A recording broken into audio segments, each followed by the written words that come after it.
The air in the vault was thick, tasting of ozone and old money. It clung to your tongue, a metallic film that no amount of stale coffee could wash away. You'd been a detective long enough to recognize the scent of desperation, of a world irrevocably fractured, and it was pungent here, even beneath the polished chrome and anachronistic grandeur of the private bank's deepest sanctum. You stood in what was once a grand, if claustrophobic, chamber, now a crime scene. The room was circular, lined with a dizzying array of safe deposit boxes, each an impenetrable steel rectangle. A single heavy-duty table occupied the center, designed for discreet transactions, for the quiet handling of fortunes. On it, a half-empty glass of water, a discarded high-end stylus, and a leather-bound notebook lay untouched by the forensics team, waiting for your specific instruction. They knew your process. They knew you liked to absorb the tableau before the methodical dissection began. Your eyes, accustomed to the dim glow of interrogation rooms and the harsh glare of streetlights, scanned the flawless surfaces. No scuff marks, no forced entry, no shattered glass. A colleague in absence. A void where Alara Vance, daughter of tech titan Julian Vance, had been only hours ago.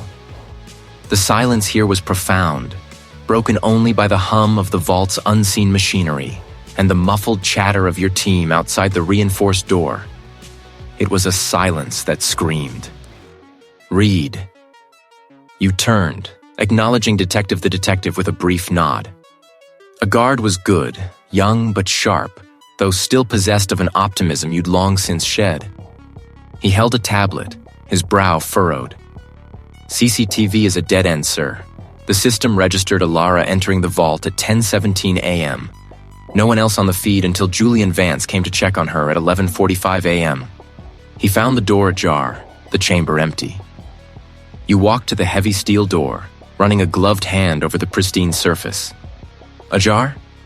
Yes, sir. Not forced, not locked from the outside. Just unlatched. You let out a slow breath, the kind that carried the weight of too many sleepless nights and too many unsolved puzzles. This was the kind of case that burrowed under your skin, the kind that defied logic and mocked procedure.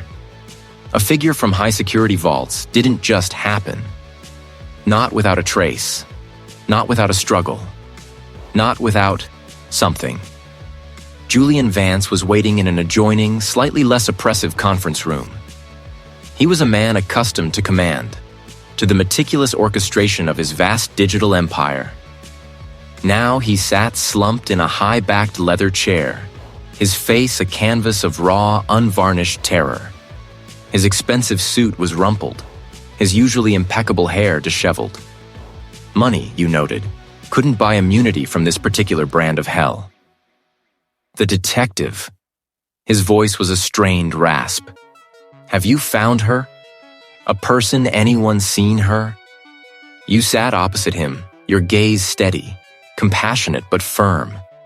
Mr. Vance, we're doing everything we can. A witness you walk me through your morning again, precisely? He gripped his hands, knuckles white. Alara, she had some personal documents she needed to access. Private. She comes here occasionally. I'll office her alone. It's the safest place on Earth, I told her. The most secure vault in the city. She was going to meet me for lunch. When she didn't respond to my calls, I came down. The bank manager let me in. The vault door, it was open. Not fully, just a crack. And Alara was gone. He swallowed hard, his eyes pleading. No one saw anything. No alarms. How is that possible? You let the question hang in the air, a testament to the baffling nature of the crime. Vance, was anyone else aware of Alara's visit here today? He shook his head vehemently. No. A detective, my personal assistant, and she's been with me for 15 years. A specialist trustworthy. Alara was very private about these visits. And the documents? What were they? He hesitated. Personal. A technician matters. A colleague that would put her in danger. An agent of value to anyone else. You pressed on, your mind already sifting through the layers of the impossible. Any enemies? A guard rivals? A figure with a grudge against you or your family? Vance ran a hand over his face. In my position, there are always competitors. But nothing like this. No threats, no ransom demands, nothing. The familiar knot of professional frustration tightened in your gut. A missing person, no evidence. A billionaire's daughter vanished into thin air from a fortress. It was a phantom crime, a magician's trick performed in a steel box, and you were left to explain how the rabbit disappeared. You felt the familiar weight of the city pressing down, the expectation, the impossible demands. A person won. A witness ghost. Vance, you said, rising. We'll get to the bottom of this. I promise you that. You didn't know how. Not yet. But the absence of answers only sharpened your resolve. This wasn't just a case. It was a challenge, a deliberate taunt from a perpetrator who thought they could outsmart the system, outsmart you. And that, you knew, was a mistake. The air in the vault had been thick with the ghosts of forgotten transactions. Now, above ground, the city's usual clamor felt like a physical assault. You pushed through the swinging doors of the bank's main lobby, the metallic tang of ozone and old money still clinging to your tongue, even as the crisp autumn air tried to sweep it away. Your team, a flurry of controlled motion, was already fanning out, securing the perimeter, interviewing the first panicked witnesses. Reed! The detective, a burly man named Miller, gestured toward the street. Media's already sniffing around. A colleague sharks to blood. You nodded, the familiar thrum of an active investigation settling into your bones. The street outside was a snarl of flashing lights and shouted questions. Agent officers struggled to hold the line against a surging tide of reporters, their lenses glinting like hungry eyes. This wasn't just a high-profile robbery. The sheer audacity of it, the impossible precision, had already captured the city's morbid fascination. A figure detached itself from the building's shadows, sleek as a predator. A guard Vance, the bank's CEO, was a man carved from old money and sharper edges. His bespoke suit seemed to absorb the light, making him appear even more imposing. He watched your team with an air of superior disdain, as if their very presence was an insult to his meticulously curated world. The detective. Vance's voice was a low, resonant growl, barely concealing his irritation. I trust your people are being discreet. This is a private institution, a figure clients value their privacy. You met his gaze, unflinching. Mr. Vance, your vault was breached. A person is no longer the primary concern. We're investigating a major crime. His lips thinned. Indeed, a crime that, I assure you, has never happened in this institution's history. An unprecedented security failure. I expect answers, and I expect them quickly. My board is concerned. He paused, letting the unspoken threat hang in the air. I'm told nothing was taken. A curious detail, wouldn't you agree? We're looking into every detail, Mr. Vance. You replied, deliberately vague. The nothing taken was a glaring, unsettling anomaly. It screamed of a message, not a robbery. The media frenzy outside intensified, a collective hunger pressing against the police lines. Every few minutes, a new soundbite, a new speculative headline would ripple through the crowd. This case wouldn't just be solved under a magnifying glass, it would be dissected under Klieg lights. A witness bled into a blur of interviews, forensics, and frustrated dead ends. The vault offered no forced entry, no obvious tool marks. It was as if the thief had simply willed the door open. Every security camera feed was corrupted at the exact moment of the breach. The only thing left behind was the lingering scent of ozone and the chill of an impossible act. Then, the call came. Not from the bank, not from the witness to the vault breach, but from an unrelated precinct across town. Reed, you need to see this. Miller's voice crackled over your earpiece, urgency overriding his usual calm. It's odd. An officer by a park maintenance worker in Miller's Square. No connection to the bank, no apparent reason for it to be there. But the precinct chief thought you should take a look, given the nature of your current case. Miller's the Detective was a historic public space, usually bustling with tourists and lunchtime crowds. Today, a small section was cordoned off. You pushed past the yellow tape, the smell of damp earth and fallen leaves replacing the bank's sterile air. A patrol officer stood guard over a small, ornate bird bath, usually home to pigeons, now empty save for one solitary item. It was a bird. Not a living one, but a carving. A specialist rendered from a piece of dark, polished wood, perhaps mahogany or ebony. Every feather, every delicate line of its tiny body was captured with an astonishing level of detail. A technician's eyes, 2 minute chips of obsidian, seemed to hold an unnatural glint. It was positioned perfectly on the lip of the bird bath, as if paused mid-drink, utterly still, utterly perfect. A cedar waxwing, a cold dread bloomed in your gut, spreading through your veins like ice water. Your breath hitched. The world seemed to tilt on its axis, the sounds of the city fading into a distant hum. You felt the familiar, unwelcome prickle of recognition, a memory clawing its way up from the depths of your past. "What is it, Reed?" the colleague asked, sensing your sudden stillness. You didn't answer immediately. You reached out, your fingers hovering inches from the tiny, exquisite carving. The craftsmanship was undeniable, almost obsessive. And the choice of bird, it couldn't be a coincidence. An agent years ago. The Waxwing Killer. A series of gruesome, ritualistic murders that had haunted your early career, leaving you with more questions than answers. The killer had left a single, perfectly preserved cedar the guard feather at each scene, a macabre signature that had baffled profilers and eluded capture. The case had gone cold, a permanent stain on your record, a phantom limb of your professional life. This wasn't a feather. This was a carving of the very same bird, a meticulously crafted symbolic item left at a seemingly random location, far from the bank. "It's a message," you finally said, your voice a low rasp. Not a random find. You looked at Miller, the implication dawning on him as well. This isn't just about a bank vault anymore. This is personal. The past, you realized, wasn't just knocking. It was breaking down the door. And it was bringing with it a chill that had nothing to do with the autumn air.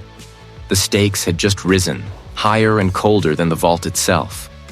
The city's usual clamor, a relentless tide of horns and hurried footsteps, felt like a physical assault after the hermetic silence of the vault. You walked, the noise a dull roar in your ears. The image of the empty safe deposit box still burned into your mind. Nothing. No grand confession, no dramatic clue, just a void.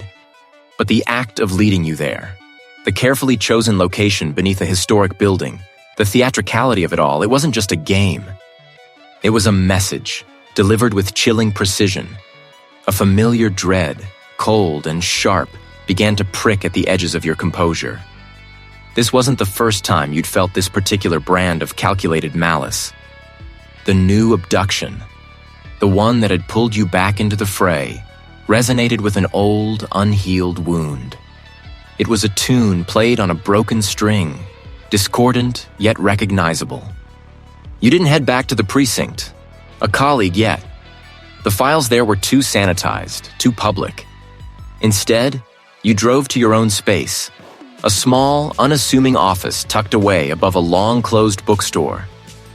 It was a sanctuary of sorts, or perhaps a mausoleum, filled with the ghosts of cases that still gnawed at you. The air inside was thick with the scent of aged paper and stale coffee, a comfortingly familiar miasma. An agent on the desk lamp, its single beam cutting a swath through the gloom, you moved directly to the steel filing cabinet in the corner. A guard drawers groaned in protest as you pulled the bottom one open, revealing a meticulously organized collection of failures. Your fingers traced the labels, stopping on the one marked Petrova, Lena, missing, cold. Lena Petrova. The name still tasted like ash. A young journalist, barely out of her 20s, bright, tenacious, and utterly fearless. She had been chasing a story, something about a quiet corruption, a whisper of power abused in the city's highest echelons. You remembered her face from the missing person posters. Wide, intelligent eyes, a determined set to her jaw. She had vanished without a trace, almost 5 years ago to the day. One moment she was there, a vibrant force, the next, a gaping hole in the world. You pulled the thick folder, its contents still as vivid in your memory as if the case had closed yesterday. The initial reports, the frantic interviews with her colleagues, the desperate pleas from her family. You had thrown everything you had at it, door-to-door canvases, forensic sweeps, countless hours poring over her notes, her phone records, her digital footprint. No struggle, no ransom demand, no body. A figure, a meticulously clean disappearance, leaving behind only questions and a chilling sense of calculated intent. It was your first major failure, the one that had carved a permanent scar, the one that had taught you the true meaning of a cold case. Now, as you spread the old documents across your desk, you felt the subtle parallels between Lena's case and the new abduction coalesce into an undeniable pattern.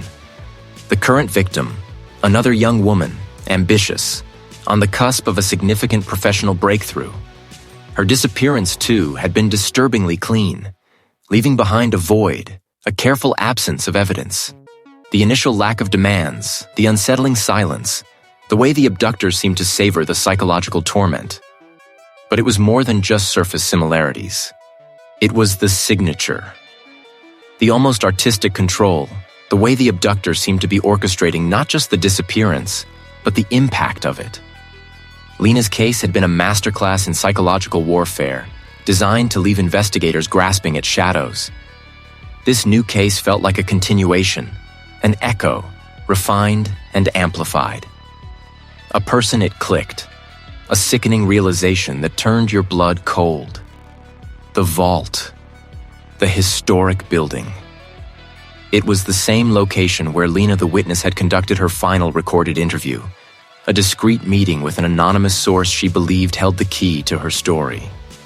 She had walked in, but she had never walked out. The police had scoured the place, finding nothing. But the abductor knew. They knew. You knew. This wasn't just a copycat. This wasn't even just a challenge. This was personal. The abductor was deliberately taunting you, using your past failures as a weapon, rubbing salt into the deepest wound in your professional life. Lena Petrova's ghost was being resurrected, not to be laid to rest, but to be wielded against you. The empty vault, the carefully chosen location. It was all a cruel, precise nod to the case that had broken you. A wave of impotent rage washed over you, followed by a fierce, unyielding resolve. You had failed Lena. You had let her down. But this time, the rules of the game had changed. The abductor had made it personal, and in doing so, they had given you a clear, undeniable target. You would not let another ghost haunt your office. You would not fail again. You picked up Lena's file, its weight now feeling less like a burden and more like a promise. The hunt was no longer just about the missing. It was about the past, the present, and the score that needed to be settled. You walked out, the taste of stale air still on your tongue, the weight of Vance's cryptic message pressing down. The encrypted drive, now in your possession, felt like a ticking clock, its contents a potential roadmap or another dead end. You craved silence, a chance to untangle the threads of Vance's life, but the city offered no such respite. Your phone buzzed, a stark reminder that the world outside didn't pause for your internal struggles. It was an anonymous email, routed through layers of proxies, landing in a burner account you kept for just such shadowy communications. The The subject line was blunt: Vance's enemy within. The body of the message detailed, with surprising specificity, the name of a former operations manager, a man named Marcus Thorne, who had been unceremoniously fired by Julian Vance 6 months prior. The email painted a picture of a man seething with resentment, someone who had allegedly made veiled threats against Vance's future, vowing to make him pay for his ruined career. The details were just vague enough to be plausible, just pointed enough to demand immediate attention. It felt like a gift, a sudden clear path in the fog. Your gut, usually a reliable barometer, twitched with a familiar unease, but the lead was too concrete to ignore. You immediately dispatched the detective team to dig into Thorne's background, cross-referencing the information with Vance's company records. The files confirmed Thorne's dismissal, a contentious one citing gross misconduct and insubordination. There were indeed records of Thorne's increasingly aggressive emails to HR after his termination, demanding severance, threatening legal action, and explicitly stating he would see Vance suffer. The pieces seemed to slot together with alarming ease. This wasn't some random opportunist. This was a man with a clear motive, a history of grievance, and a demonstrated capacity for anger. A colleague wasn't difficult. He hadn't vanished. He was living in a rundown apartment complex on the city's outskirts, a stark contrast to his former life as a well-paid executive. An agent confirmed his erratic behavior. Late-night trips to a bar, shouting matches with neighbors, a general air of desperation clinging to him like cheap cologne. You decided to handle the direct approach yourself, bringing a single, trusted plainclothes officer, a quiet man named Miller, whose presence was more reassuring than intimidating. The urgency was palpable. If Thorne was indeed the abductor, every second wasted was a second Julian Vance didn't have. The apartment building reeked of stale cigarettes and fried food. A guard took position by the stairwell as you approached Thorne's door, a chipped number 4B hanging crookedly. You rapped sharply, the sound echoing in the oppressive silence of the hallway. A figure a tense minute, the door creaked open, revealing Marcus Thorne. He was gaunt, his eyes bloodshot, a week's growth of stubble blurring the lines of his once sharp jaw. He clutched a can of cheap beer, his shirt stained. "Marcus Thorne?" you asked, your voice calm, even. He squinted, his expression shifting from annoyance to a flicker of fear. "Who's asking?" "Reed. I need to talk to you about Julian Vance." At the mention of Vance's name, a raw fury contorted Thorne's face. He tried to slam the door, but you were quicker, your foot wedging it open. "Get out of here. I told his lawyers, I told his HR, I don't want anything to do with that bastard." You pushed the door open further, stepping into the cramped, cluttered apartment. A person cans littered the floor, and the air was thick with the scent of old alcohol. "Julian Vance has been abducted, Mr. Thorne, and we have reason to believe you might know something about it." Thorne barked a harsh, disbelieving laugh. "Abducted? That's rich. What, did he finally piss off the wrong high roller? A witness for him?" His bravado was flimsy, laced with genuine surprise. "You think I had something to do with it? Officer, you insane? I'm barely holding on to this dump. Where would I even get the resources for something like that?" You watched him, noting the genuine shock, the lack of a practiced lie. He was angry, yes, but it was the anger of a broken man, not a calculating criminal. He ranted about Vance's cruelty, his callous dismissal, the way his life had unraveled, but there was no mention of a plot, no hint of a grand scheme. He detailed his days since being fired, the job hunt, the rejections, the slow slide into destitution. His alibi for the abduction window was airtight, if pathetic.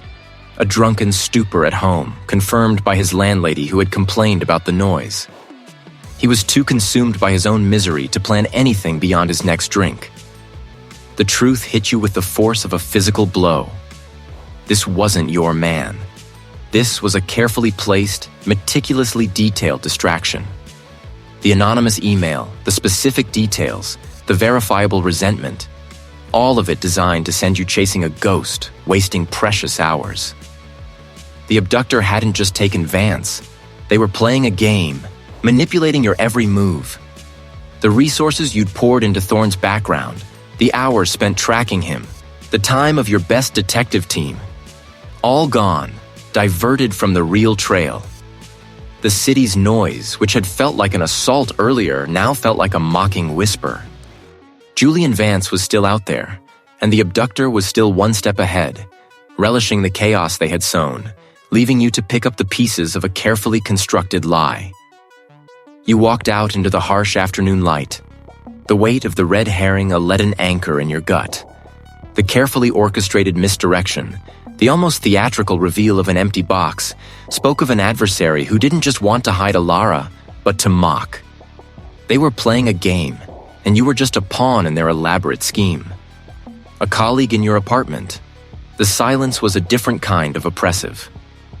The sterile white walls, usually a canvas for your thoughts, now felt like the inside of a trap. You poured a measure of amber liquid into a glass, the ice clinking a hollow rhythm against the crystal. The initial call had been about ransom, a clear financial demand. But the vault, the empty box, the sheer effort involved in that charade suggested something far more intricate. No one went to such lengths for a simple shakedown. This was personal, or at least deeply motivated by something other than money. A soft chime from your phone cut through the quiet. An anonymous text message, a single cryptic instruction. Check your desk. You frowned, the glass halfway to your lips. You hadn't been to your office since the initial abduction report. The text was unnerving, implying constant surveillance and intimate knowledge of your movements and habits. You drove back to the office, the city lights beginning to bloom in the twilight. Your building, a venerable structure of brick and iron, stood sentinel over the bustling street. Inside, the elevator hummed you upwards, each floor a click closer to an unknown revelation. Your office, typically a fortress of order, seemed undisturbed. Yet, on the precise center of your polished mahogany desk sat a small, velvet-covered box. It wasn't a cheap, generic package. This was a bespoke piece, the kind of artisanal craftsmanship you rarely saw outside of high-end antique shops. You ran a finger over the plush fabric, a sense of unease coiling in your stomach. This was the gift, undoubtedly. And it was personal. Inside, nestled on a bed of silk, was an antique brass compass. It was a beautiful instrument, meticulously preserved, its glass cover unblemished, the cardinal points etched with delicate precision. But it wasn't just any compass. This one you recognized. It was a perfect replica of the one your grandfather, a naval cartographer, had carried. A gift he'd given you as a child, sparking your own fascination with maps and hidden paths. The original was tucked away safely in a display case at home. How could they know? You picked up the compass, its weight surprisingly substantial.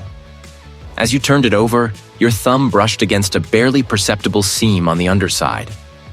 A hidden catch. A soft click. The base sprang open, revealing a shallow compartment. A guard lay not a ransom note, but a small, aged parchment. The parchment was covered in a series of numbers and symbols, arranged in neat, baffling lines. It wasn't a simple substitution cipher. This was complex, layered, hinting at a system. You recognized elements of a Vigenère cipher, but with an unusual key structure. Your mind, sharp and hungry for a challenge, immediately began to work. This was the game they wanted you to play. You spent the next few hours hunched over your desk, the parchment spread beneath the harsh beam of your desk lamp. You pulled out old cryptography texts, a forgotten hobby from your early days as a detective, when every cold case felt like a puzzle waiting to be solved. The compass, you realized, was more than just a personal touch. It held the key. A figure almost imperceptibly around the compass rose were a series of letters, forming a phrase in Latin. Veritas vos liberabit. The truth will set you free. This wasn't the key, but a guiding principle. The actual key, you discovered after much trial and error, was embedded in the numerical sequence of the compass's original patent number, a detail only a true enthusiast, or someone with deep knowledge of your grandfather's specific model would know. Slowly, painstakingly, the jumbled characters began to yield their secrets. A person formed, then sentences, then paragraphs. The message wasn't a direct demand, but a series of precise, damning excerpts from what appeared to be internal corporate documents, financial ledgers, and coded communications. It spoke of Julian Vance, not as the philanthropic titan he presented himself to be, but as the architect of a sprawling, insidious network. The documents detailed shell companies in offshore havens, manipulated stock prices, illegal land deals that displaced entire communities, and illicit campaign contributions that bought political influence. It wasn't just about money. It was about power, built on a foundation of systemic corruption that stretched back decades, ensnaring politicians, judges, and rival businessmen. The name Project Chimera appeared repeatedly, a code name for a particularly egregious series of land acquisitions and resource exploitation in developing nations, shrouded in layers of legal obfuscation. The message meticulously outlined how the witness had leveraged his connections, silencing critics and enriching a select few at the expense of many. As the final words coalesced, a chilling realization washed over you. Ilara Vance, the message concluded, is merely the spark. The fire is for the network. This wasn't about ransom. It was about exposure. Ilara's abduction was a calculated move, designed to force Julian Vance's hand, to bring his buried past into the harsh light of public scrutiny. The abductor wasn't seeking money. They were seeking justice, or perhaps vengeance. And they had chosen you, Reed, to be their unwilling instrument. The game had just become infinitely more dangerous, and the stakes far higher than any dollar amount. You were no longer just looking for a missing girl. You were about to unveil a conspiracy. You were back in your apartment, the muted glow of your desk lamp the only witness to your frenetic energy. A colleague across the worn wood were the contents of the vault's final hidden compartment. Not gold nor jewels, but a meticulously preserved collection of antique navigational charts. They were beautiful, hand-drawn works of art, depicting coastlines long since reshaped by time, sea monsters coiled in uncharted waters, and wind roses pointing to forgotten horizons. Agent were unremarkable, historically fascinating but irrelevant. But one, tucked beneath a false bottom in the leather portfolio, was different. It depicted a stretch of the Guard Atlantic, a familiar, desolate area. Yet, in the middle of a vast, empty expanse, where only the deepest ocean currents should have been, a small, almost imperceptible symbol was etched. It wasn't part of the original cartography. It was a recent addition, a stylized knot of intertwining lines, barely visible to the naked eye, yet starkly out of place. You'd seen that symbol before. A figure in a textbook, not in a museum. You'd seen it in the background of a grainy surveillance photo from the initial abduction site. A faint, almost accidental marking on a forgotten shipping container. You'd dismissed it then, an anomaly, a trick of the light. Now seeing it again, so deliberately placed on a map that had no business bearing such a mark, a chilling connection sparked. This wasn't just a symbol. It was a signature. A signature belonging to someone with an obsession for the obscure, for the forgotten paths. You pulled up the background reports on the victims, a fresh perspective sharpening your focus. One of the abductees, a retired maritime historian, had been vocal about a controversial theory regarding a lost expedition, an attempt to map the deepest, most treacherous parts of the Atlantic, funded by a secretive consortium in the early 20th century. A person victim, a linguistics professor, had specialized in ancient nautical ciphers. The knot symbol wasn't just a mark, it was a key. It was a specific ancient mariner's knot, tied in a way that spoke of a very particular, almost ceremonial tradition.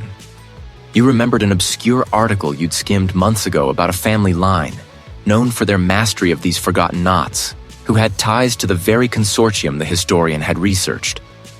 A name, long since faded from public memory, surfaced.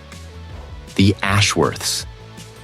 They were a family of shipbuilders and explorers, but their legacy had ended abruptly, shrouded in whispers of madness and ruin after a disastrous, ill-fated voyage. Your heart hammered a frantic rhythm against your ribs. You were dangerously close. A witness close. This wasn't about ransom or simple revenge. This was about legacy, about a forgotten history, perhaps even an attempt to complete what the officer had started. The abductor wasn't just a criminal. They were an archivist, a keeper of a dark secret, and you had just found the first page of their hidden ledger. A detective finally claimed you, the adrenaline surge giving way to a bone-deep weariness. You pushed the papers aside, the knot symbol burning in your mind, and stumbled towards your bedroom. The city outside had quieted to a low hum, a deceptive peace. As you reached for the light switch, something shifted in your periphery.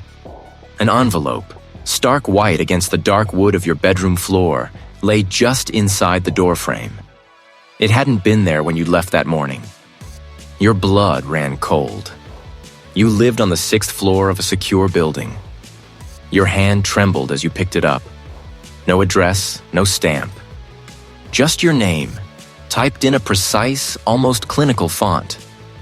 Inside, there was no note, no menacing words. Just a single high-resolution photograph. It was of your sister, Sarah. She was in the park, the one near her apartment, the autumn leaves a riot of color behind her.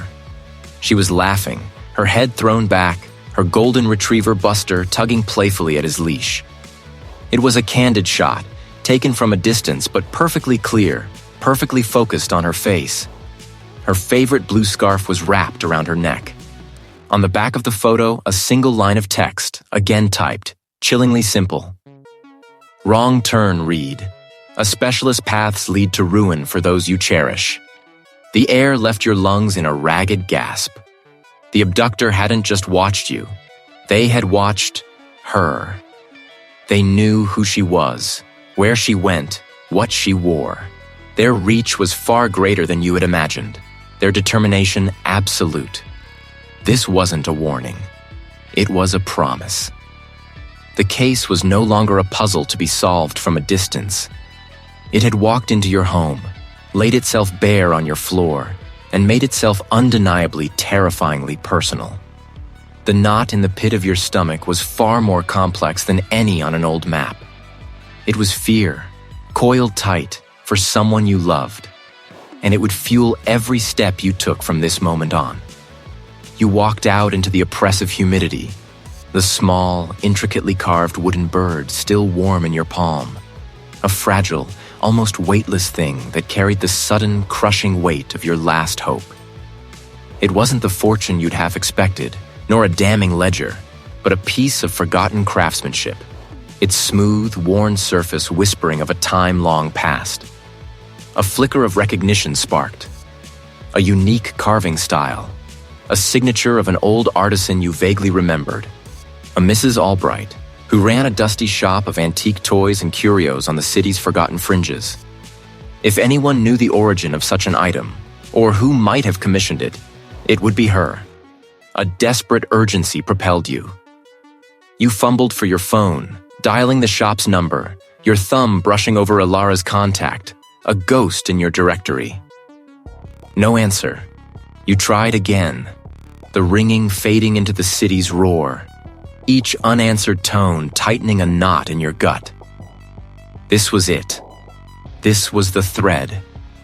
You weaved through traffic, pushing the car faster than you should, the wooden bird now tucked into your pocket, its presence a dull ache against your thigh. Albright's the colleague was a relic itself, nestled between a boarded-up bakery and a grimy laundromat. As you pulled up, a wave of dread washed over you. The shop was dark, the closed sign askew, and a jagged crack spiderwebbed across the display window. The front door, a heavy oak slab, was slightly ajar, a sliver of deeper darkness visible within. "Mrs. Albright?" you called out, your voice hoarse, pushing the door open further. The bell above chimed a mournful, solitary note. The air inside was thick with the scent of overturned dust and something metallic. The orderly chaos of a curio shop had been replaced by outright devastation. An agent were toppled, their contents scattered across the worn guard rugs. A figure display cases lay shattered, glittering shards catching the dim light filtering through the cracked window. A person from a heavy oak desk had been wrenched open, their contents strewn across the floor. Old receipts, yellowed photographs, a child's broken porcelain doll staring blankly at the ceiling.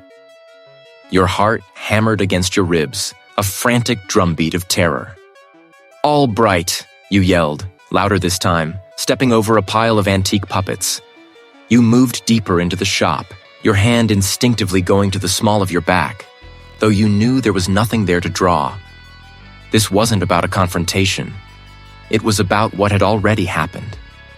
You found the back room in similar disarray. A small, cot-like bed was overturned, a worn blanket tossed aside. No sign of the elderly woman. But on the floor, beneath a fallen bookshelf, you saw it.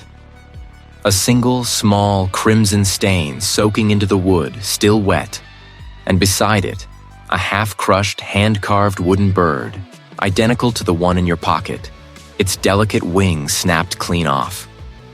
The air left your lungs in a ragged gasp. They had been here. They had been here, and you were too late. The thread, so fragile, had been violently severed. Your mind raced, a frantic, desperate scramble for answers, for a path forward, but all you found was a wall of crushing failure. You had been so close. Too close? Or not close enough, not fast enough. The image of Alara, her face pale, her eyes wide with fear, flashed before you. This was about her. Every second you fumbled, every lead that crumbled, pushed her further into the shadows. A cold, familiar dread seeped into your bones, the bitter taste of a past you desperately tried to outrun. The last time you'd felt this helplessness, this agonizing slowness, had been with the witness case. A young girl vanished, a trail you'd followed with the same desperate hope, only to find nothing but cold despair. You'd sworn then, vowed to yourself, that you would never let it happen again. That you would be sharper, quicker, more ruthless than the shadows you hunted. But here you were, standing in the ruins of another broken lead, another life potentially lost, another witness silenced before you could even speak to them. The perpetrators weren't just ruthless, they were anticipatory, a step ahead, always. They knew. They had known you were coming. Or perhaps they were simply tying up loose ends, and you were just a shadow passing through. A officer way, the outcome was the same. Ilara. Her safety, already precarious, now seemed utterly impossible. How could you protect her when every move you made was countered? Every path you took seemingly preempted? The weight of it all pressed down, a suffocating blanket of inadequacy. Your judgment, your instincts. Had they failed you again? A detective, you missed something vital. Dismissed a subtle sign that would have led you here sooner, saved Mrs. Albright? You sank to your knees amidst the wreckage, the shattered glass and splintered wood. The wooden bird in your pocket felt like a stone. The city's distant hum seemed to mock your silence, your defeat. This wasn't just a setback. It was a chasm opening beneath your feet. The darkest hour indeed. And the specialist was still out there, lost in the ever-deepening night. You stumbled out, the oppressive weight of the unsolved case settling on your shoulders with renewed force. The vault had been a dead end, a hollow promise. Each tick of the clock was a hammer blow, reminding you of Alara, of time slipping away. You retreated to the dim sanctuary of your office, the only place where the noise of the world couldn't quite penetrate the cacophony of your own thoughts. A colleague coffee cups ringed your desk, monuments to sleepless nights. The files lay open, a scattered topography of dead ends and unanswered questions. Ilara's face, vibrant and hopeful in a faded photograph, stared up at you from beneath a stack of police reports. You ran a hand over your face, the stubble rough against your skin. You were at your limit. Every lead had evaporated, every hope had been dashed. You were no closer to finding her than you had been months ago. Your gaze drifted over a decades-old police report from the original cold case, the one that had first hinted at the vault's existence. It was a thick, yellowed document, mostly dismissed by the original investigators. An agent deep in the supplementary notes, almost an afterthought, was a brief mention of a property dispute involving the historic building's previous owners. You'd read it 100 times, each time glossing over the same fragment. Mr. Alistair Finch, a disgruntled former employee of the building's original owner, reported a dispute over inherited property rights. A guard dismissed as baseless. Finch. You'd never given him a second thought, a footnote, an old man with a grievance, long since dead, or so you assumed. The detail was insignificant, a mere bureaucratic blip in a complex history. You pushed the file away, frustration coiling in your gut. What was the point? You were chasing ghosts, chasing shadows. Ilara was real, and she was in danger. You were failing her. The weight of it was suffocating. You leaned back, rubbing your temples, trying to force your mind to see something, anything you had missed. But the blank wall of your despair offered no answers. The shrill ring of your desk phone startled you, cutting through the silence like a knife. You didn't recognize the number. "Reed," you answered, your voice hoarse. "Is this the detective investigating Ilara's disappearance?" The voice was fragile, laced with an unfamiliar tremor. "It is. Who is this?" "It's Eleanor, Ilara's mother."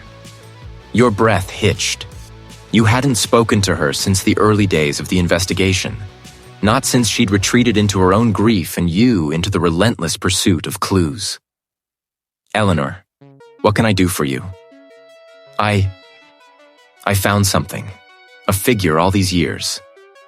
Her voice cracked, a raw edge of emotion in it. "My mother, Ilara's grandmother, she kept a box, a person away, letters, a witness her brother, my uncle." Your grip tightened on the phone. "Your uncle." Yes, he worked for the family that owned that old building. The one with the bank vault. An officer, it was a bank. He was a caretaker, and he wrote about a will. A contested will. And a man named Finch. The name hit you like a physical blow. Finch. Alistair Finch. The disgruntled former employee. The insignificant detail. A detective continued, her voice gaining a desperate urgency. "My uncle wrote about how Finch believed he was cheated out of his inheritance.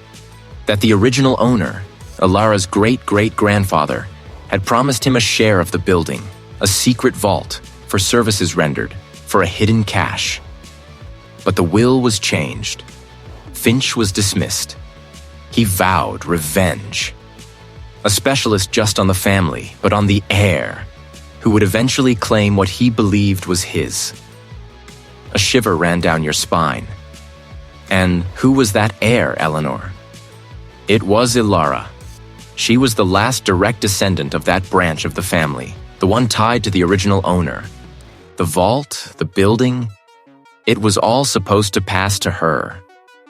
The pieces clicked into place with horrifying clarity. The cold case wasn't just about a property dispute. It was about a legacy, a betrayal, and a decades-long grudge. Alistair Finch hadn't just been disgruntled. He'd been obsessed. He hadn't sought revenge on the original owner, who was long dead. He sought it on the heir.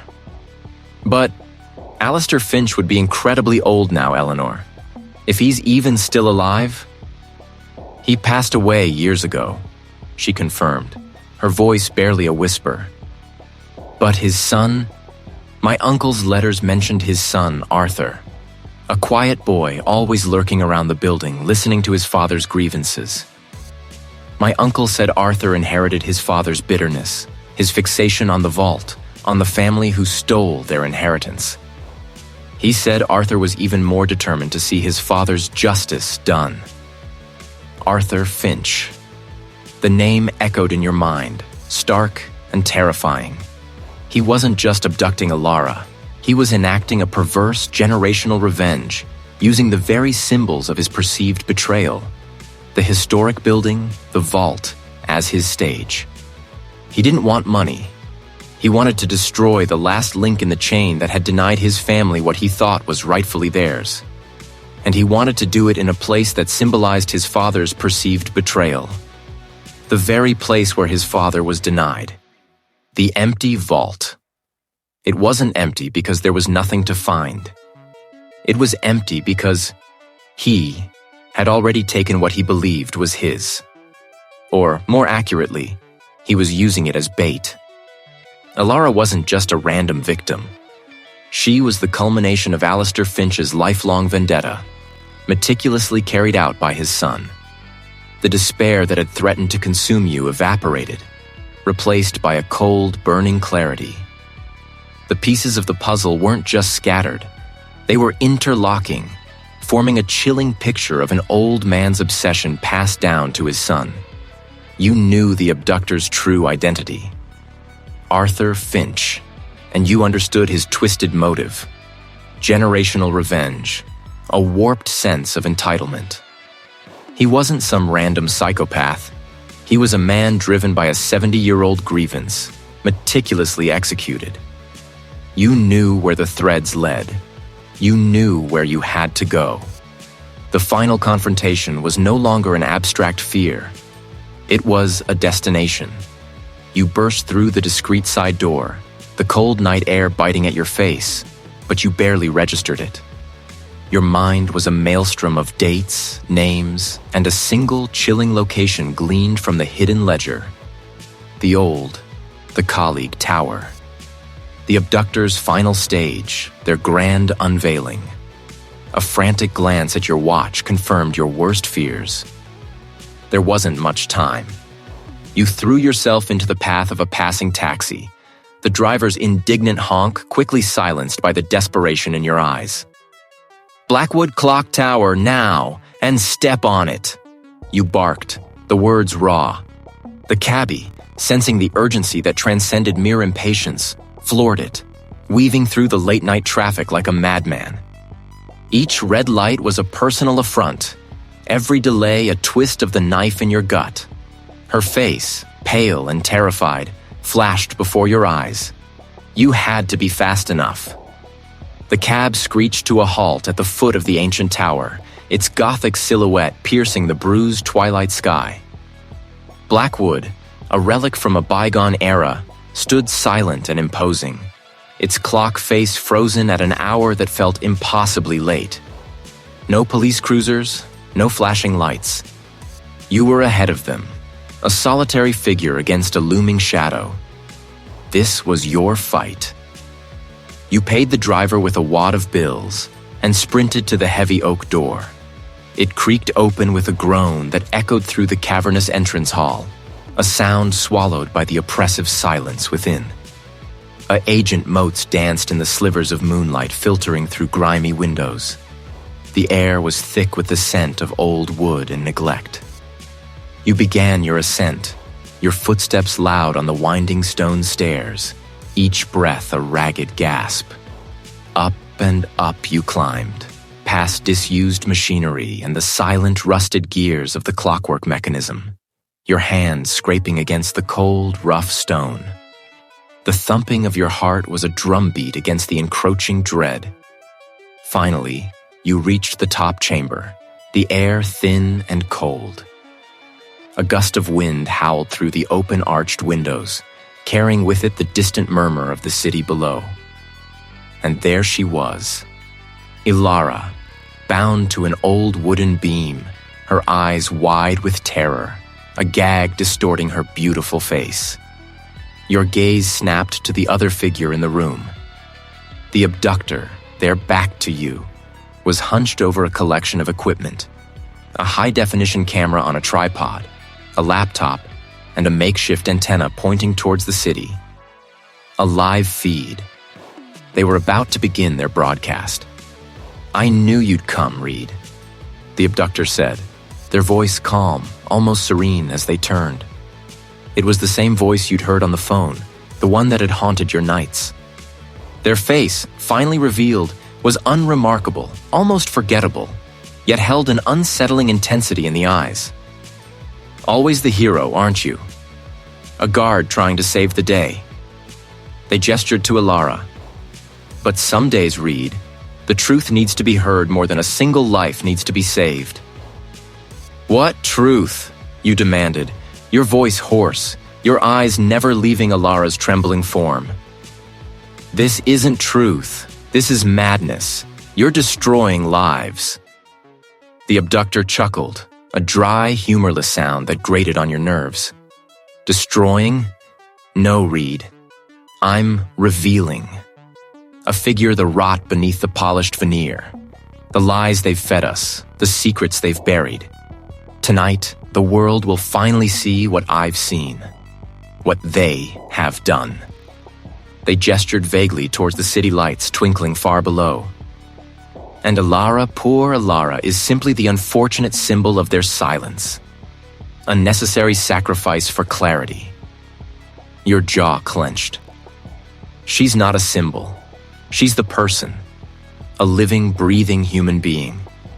You don't get to decide who lives and who dies for your twisted narrative." You took a cautious step forward, your eyes darting, searching for an opening, a weakness in their setup, anything. "Oh, but I do," they replied, their gaze hardening. Just as they decided, just as they chose to ignore, to cover up, to silence, they built their empire on the bones of the innocent, Reed. And tonight, I dismantle it, brick by painful brick. They reached for the laptop, their finger hovering over a key. "Are you ready, Reed? A person to watch the world wake up?" "Stop this!" you roared, lunging forward. The abductor, quicker than you anticipated, spun around, a glint of metal in their hand. It was a wrench, heavy and unforgiving, snatched from the old clock mechanism. They swung it in a wide arc, forcing you to duck, the wind of its passage rustling your hair. The confrontation had begun. You came up fast, driving your shoulder into their midsection. The abductor grunted, stumbling back, but they held onto the wrench with surprising strength. The camera tripod toppled with a crash, the laptop skittering across the dusty floor. A frantic, desperate struggle ensued in the cramped chamber. The air filled with the clang of metal against stone, the grunt of exertion, the frantic scuffle of feet. You dodged another wild swing, the wrench whistling past your ear, and grabbed their arm, twisting it, trying to disarm them. They were wiry but strong, fueled by a zealous conviction that made them reckless and dangerous.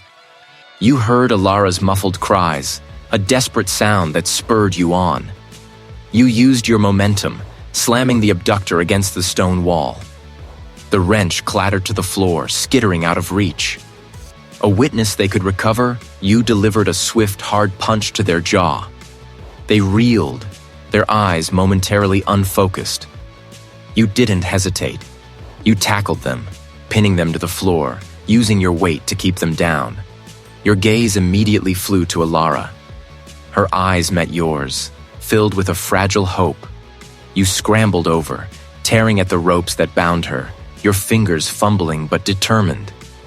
As the last knot gave way, you pulled the gag from her mouth. She gasped, drawing in a shaky breath, tears streaming down her face. An officer below, faint at first, then growing steadily louder, came the unmistakable wail of sirens. Relief, cold and sweet, washed over you, momentarily weakening your knees. You had made it, just in time. You blinked, trying to reorient yourself, the sudden rush of sound and light a disorienting shock. A colleague, the historic building, a chaotic ballet of flashing blue lights painted the rain-slicked street. Agent officers, plainclothes detectives, and forensic teams swarmed the area, a stark contrast to the clandestine world you had just emerged from. Ilara was safe. You saw her being bundled into an ambulance, wrapped in a thermal blanket, a detective gently speaking to her, her face pale but her eyes open and tracking. A wave of profound relief, so potent it left you momentarily weak, washed over you. The weight that had pressed down on your chest for days finally lifted, leaving behind a hollow ache. The abductor, a gaunt man whose fanaticism had been chillingly clear in the vault, was already in the back of a squad car, his face pressed against the window, devoid of expression. His network, the others who had aided him, were now being rounded up, their dark corners illuminated by the sudden, harsh glare of justice. The immediate debrief was a blur of hurried questions and clipped answers. You recounted the critical moments, the hidden passages, the final confrontation. Your voice sounded distant, unfamiliar, as if it belonged to someone else. The adrenaline that had fueled you for so long was beginning its slow, painful ebb, leaving behind a leaden exhaustion that settled deep in your bones. Within hours, the story broke. A guard, just a local news item, but a national scandal. The initial reports were frantic, speculative, but soon the details began to surface. The carefully guarded secrets of Julian Vance, his intricate web of influence and corruption, his desperate attempt to silence Ilara and consolidate his power, unraveled in real time. The private bank vault, once a symbol of impenetrable security, became the epicenter of a public reckoning. Figure anchors, their faces grave, reported on the arrests. Julian Vance, once a titan of industry, was apprehended at his sprawling estate, his image plastered across every screen, a stark contrast to the polished, confident man the public knew. The charges were damning: conspiracy, accessory to abduction, financial fraud, obstruction of justice. His carefully constructed facade shattered, revealing the rot beneath. Figures, once considered untouchable, were implicated. Board members, high-ranking officials, even a judge. The dominoes fell with a sickening precision, each toppling revealing another layer of deceit. The public reaction was a furious storm. A witness simmered on social media. Protests erupted outside Vance's corporate headquarters. The trust in institutions, already fragile, was profoundly shaken. Yet there was also a collective sigh of relief, a sense that justice, however painfully slow, had finally found its way. You watched some of it unfold from the precinct's break room, the muted television glow a hypnotic distraction. The detective, the colleague, offered you a lukewarm coffee. "You did good, Reed," he said, his voice quiet. "Damn good." You nodded, unable to summon more than a tired grunt. The praise felt distant, almost irrelevant. The immediate threat was gone, but the images, the chilling echoes of Ilara's fear, the cold resolve in the abductor's eyes, lingered. Later, much later, you found yourself back in your own apartment.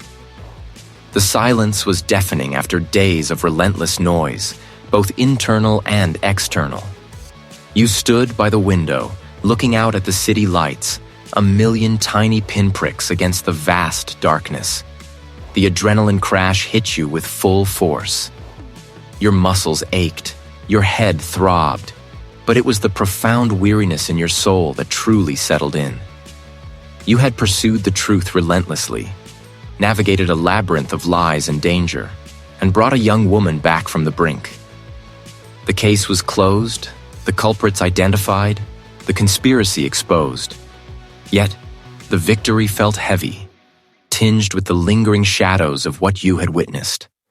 The ease with which power could corrupt, the depths of human cruelty, the fragility of justice.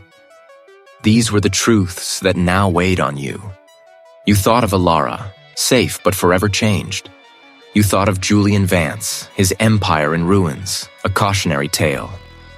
And you thought of yourself, standing in the quiet of your apartment, a detective who had stared into the abyss and, for now, had pulled someone back. The emotional toll was immense. A quiet ache that would take time, perhaps a lifetime, to fully process. The case was over, but its echoes would resonate within you for a long, long time. You blinked, the stark daylight a brutal contrast to the dim, filtered glow you'd just left. The air, thick with exhaust and the metallic tang of urban life, filled your lungs. A dizzying exchange for the dust-laden antique stillness that had enveloped you moments before. You stood on the pavement, a solitary figure amidst the relentless flow. The heavy, ornate door of the historic building behind you now a closed mouth, guarding its secrets once more. In your hand, not a smoking gun or a damning file, but a small leather-bound diary. Its pages brittle with age, its script elegant but faded. Lena Petrova's final testament. It wasn't a grand exposé, no final triumphant unmasking of a villain. It was something far more profound, far more human. It was her truth, painstakingly chronicled, a quiet defiance against the silence that had swallowed her. It detailed the intricate web of deceit she'd uncovered, the slow, insidious rot at the heart of the system she'd once believed in. But more than that, it chronicled her struggle, her fear, her unwavering conviction that the truth, no matter how bitter, must eventually see the light. Closure, you realized, wasn't a sudden, blinding flash of understanding, but a slow, dawning light. Lena hadn't been a pawn, nor a tragic victim of circumstance. She had been a warrior, fighting her own quiet war, armed with nothing but integrity and an unyielding will.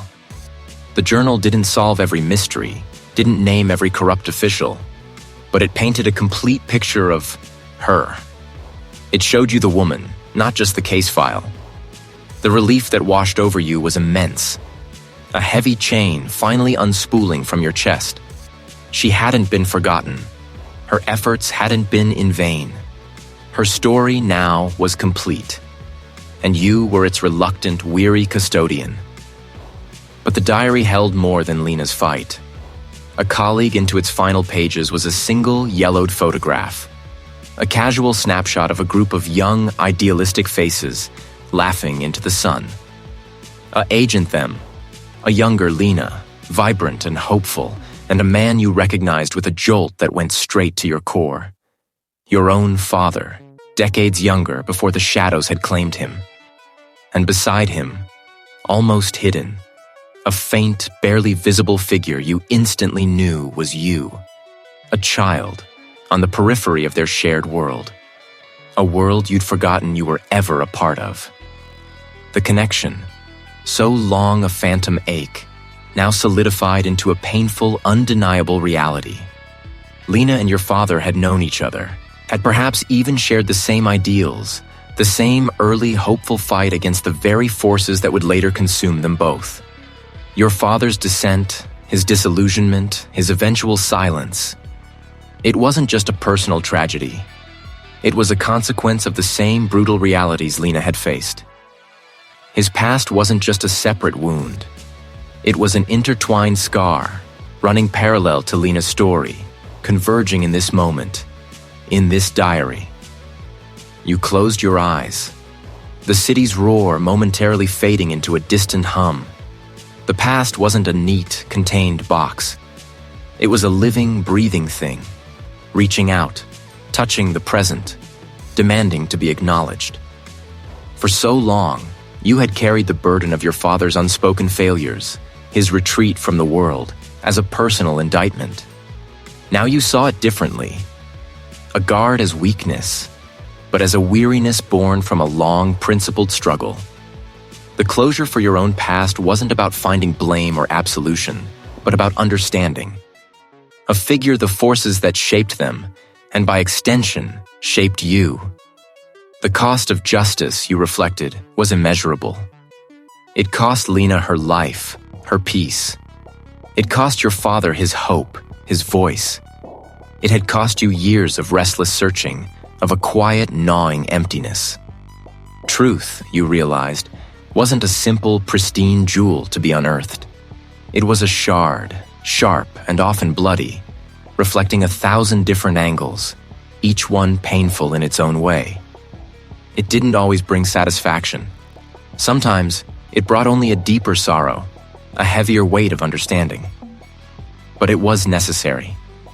The world, for all its grime and deception, needed its truths, however costly. You opened your eyes. The world still chaotic, still indifferent, but you felt a subtle shift within you. The frantic urgency that had driven you for so long had receded, replaced by a quiet, resolute calm. The weariness was still there, a deep-seated ache in your bones. But it was no longer the weariness of the lost. It was the weariness of one who had completed a long, arduous journey and now knew the lay of the land. You didn't know what the future held. Perhaps you would continue to chase the shadows, but with a different light. Perhaps you would step back, allowing the wounds to heal, to find a different way to contribute to the fragile balance between order and chaos. The path ahead was unclear, but for the first time in a long time, it didn't feel like an endless, twisting maze.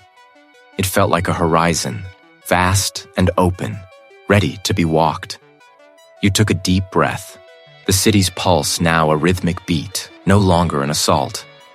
You clutched the diary, its secrets now shared, its burden now lightened. You weren't the same man who had stepped into that vault. You were still Reed, still a seeker of truth, but you were also something more. A guardian of memory, a bearer of understanding. And with that, you turned and walked into the relentless current of the city, not disappearing, but simply moving forward.